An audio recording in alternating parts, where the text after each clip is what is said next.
Paz do Senhor, meus irmãos, como vocês estão? No livro de Ezequiel, no capítulo 37, no versículo 14, diz da seguinte forma: E porei em vós o meu espírito, e vivereis, e vos porei na vossa terra, e sabereis que eu, o Senhor, disse isso, e eu fiz, diz o Senhor. E o título desse vídeo é: Porei em vós o meu espírito. Esse é a palavra de Deus para você hoje. Porei em vós o meu espírito.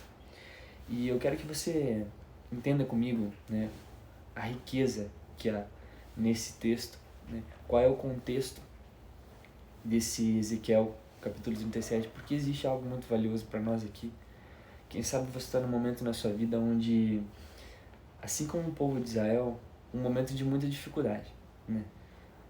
Às vezes a nossa saúde, quem sabe, eu vou falar de saúde aqui, quem sabe o inimigo tocou na sua saúde, ou até mesmo Deus permitiu que você tenha um problema de saúde, às vezes você está com um diagnóstico contrário, às vezes você está desenganado pelo médico, ou quem sabe na sua vida financeira, você está com as suas finanças totalmente desordenadas, enfim, tentando sair dessa situação, ou quem sabe numa vida profissional, um desemprego, enfim, muitas coisas podem estar acontecendo na sua vida, ou uma questão espiritual, você está frio na fé, você está, enfim, com dificuldade de buscar a Deus, com dificuldade de ler a Bíblia, de jejuar, de orar, de estar próximo dele, de estar na igreja, enfim.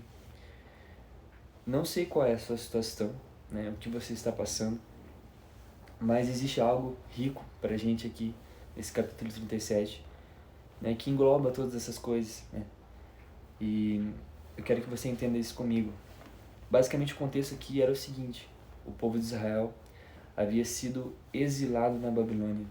E exilado por quê? Porque basicamente essa nação babilônica, que era uma nação muito poderosa, veio 3 vezes contra a nação de Israel, E fizeram 3 incursões, basicamente assim, em Israel.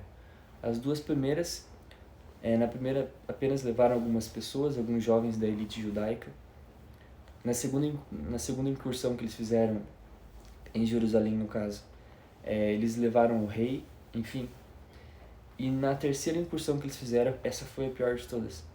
Eles chegaram e destruíram a cidade de Jerusalém. Colocaram fogo na cidade de Jerusalém, destruíram o templo, que era o templo do Senhor Deus, onde os israelitas adoravam ao Deus Todo-Poderoso. E acabaram com aquela cidade. Mataram as pessoas e o que sobrou eles levaram para a Babilônia. E basicamente a situação desse povo na Babilônia, e aqui esse capítulo 37, o pessoal estava ainda, aquele povo ainda estava na Babilônia. A situação é a seguinte: eles não tinham mais rei, eles não tinham mais templo para adorar a Deus, muitos de seus familiares haviam sido mortos, eles estavam numa nação distante, um povo que olhava para eles e tirava sarro deles, sabe? Que humilhava eles. Então eles estavam no fundo do poço, pode-se dizer dessa forma. Quem sabe muitas vezes na nossa vida nós estamos assim também, no fundo do poço, humilhados numa situação de dificuldade, sem recursos, longe daquela que é a nossa terra, pode-se dizer assim. E nessa situação o povo estava totalmente desesperançoso com relação a absolutamente tudo. Para eles a nação de Israel havia acabado. E aí o que acontece? Deus dá uma visão ao profeta Ezequiel. Ezequiel ele foi levado, no caso, na segunda incursão que a Babilônia fez em Jerusalém, ele foi levado nessa incursão para a Babilônia. E ele era filho de sacerdote e tudo mais, enfim. E Deus dá uma visão para ele. Deus dá visões para ele. Deus dá uma visão para ele nesse capítulo 37 de um vale de ossos secos. E esse vale de ossos secos basicamente representava o povo de Israel. E os ossos, o vale representava Israel, e os ossos representavam o povo de Israel. Por que representava o povo de Israel?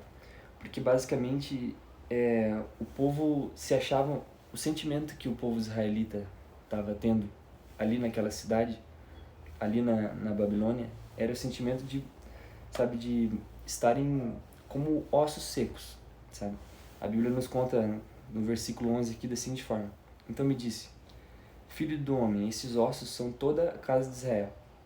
Eis que dizem, os nossos ossos se secaram e pereceu a nossa esperança. Nós estamos cortados. Isso aqui era o que o povo de Israel falava. Nós estamos como ossos secos aqui, exilados aqui nessa nação. A nossa esperança já pereceu. Nós estamos cortados. Ou seja, o que eles estavam falando? Nossa vida acabou. A gente não tem mais esperança. Tudo acabou para nós. Só que basicamente, você lendo esse texto, você vê que Deus manda Ezequiel, profetiza, sobre esse vale de ossos secos. Na primeira, Deus faz uma pergunta para ele: Filho do homem, poderão viver estes ossos? Deus perguntando para o profeta Ezequiel. E ele diz: Senhor Jeová, tu o sabes. Aí Deus dá uma ordem a Ezequiel: profetiza sobre esses ossos e diz-lhes: ossos secos, ouve a palavra do Senhor. E aí mais para frente do texto, a Bíblia nos conta que nessa visão os ossos começam a se juntar, começa a ter cartilagem, começa a surgir os músculos novamente, começa a ser coberto de pele, e por fim Deus vai lá e manda Ezequiel profetizar de novo, o fôlego, o fôlego de vida basicamente sobre aqueles corpos, e todo aquele vale que era de ossos secos volta novamente à vida. E isso basicamente Deus estava representando o povo de Israel, a qual Deus viria sobre aquele povo e restauraria eles novamente. Se eles estavam dizendo que estavam como ossos secos, sem esperança, cortados, Deus viria sobre eles e colocaria o Espírito deles, o Espírito de Deus novamente sobre eles. E aqui diz no versículo 12, Deus falando para Ezequiel: portanto, profetiza e diz-lhes, assim diz o Senhor, eis que abrirei as vossas sepulturas e vos farei sair das vossas sepulturas. Ou seja, o povo de Israel estava como mortos. Ó povo meu, e vos trarei a terra de Israel. Ou seja, Deus está falando: eu vou tirar vocês desse exílio e vocês vão voltar para a terra de vocês de novo. E sabereis que eu sou o Senhor, quando eu abrir as vossas sepulturas e vos fizer sair das vossas sepulturas, ó povo meu. Aqui Deus está quase que praticamente dizendo assim: eu vou ressuscitar esse povo. E porei em vós o meu espírito, e vivereis. Eu vos porei na vossa terra, e sabereis que eu, o Senhor, disse isso e eu fiz, diz o Senhor.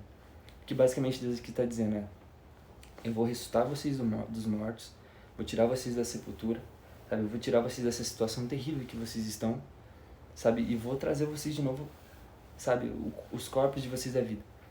Só que, enfim, um corpo, quando Deus vai criar o homem, ele faz o homem ali e tudo mais, mas o que, digamos assim, faz funcionar o homem, vamos dizer dessa forma, foi quando Deus assoprou o fôlego de vida sobre o homem.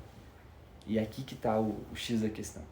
Deus não só tiraria Israel da sepultura, porque aí estaria tirando um corpo morto da sepultura, mas ele sopraria o seu espírito de novo sobre aqueles corpos. O que Deus estava dizendo? O coração de vocês que está entristecido, que está humilhado, que está desesperançoso, eu vou assoprar o meu espírito sobre vocês.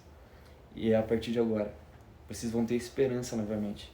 Vocês vão sorrir novamente. Vocês vão sonhar novamente. Vocês vão se reerguer, sabe? Porque eu vou soprar o meu espírito sobre vocês. E aí sim vocês vão viver. Não serão como corpos, sabe, um cadáver que é tirado de dentro de um sepulcro. Não, mas vocês terão vida. Vocês terão esperança novamente. Vocês vão sorrir novamente, vocês vão sonhar novamente, sabe? E vou colocar vocês na terra de vocês de novo, vou restaurar tudo que vocês perderam. E essa palavra de Deus para você hoje. Quem sabe hoje você está como o povo de Israel, humilhado, sem esperança, se sentindo como ossos secos, sabe? Cortados da face da terra, como mortos. Mas Ele está dizendo, Ele vai soprar o Espírito dele sobre você novamente. E você vai viver nele, viver em Cristo, viver em Deus. E vai haver esperança novamente. E toda essa situação será revertida. Quem sabe você olha para a situação hoje e você vê como um vale de ossos secos, sabe? Mas Deus tem poder de fazer esse vale de ossos secos tornar novamente a vida, soprando o Espírito dele sobre os corpos que já estavam mortos. Fique com essa palavra. Deus vai mudar a sua situação. Ele vai soprar o Espírito dele sobre você. Que Deus te abençoe. Fique com essa palavra. Em nome do Senhor Jesus Cristo.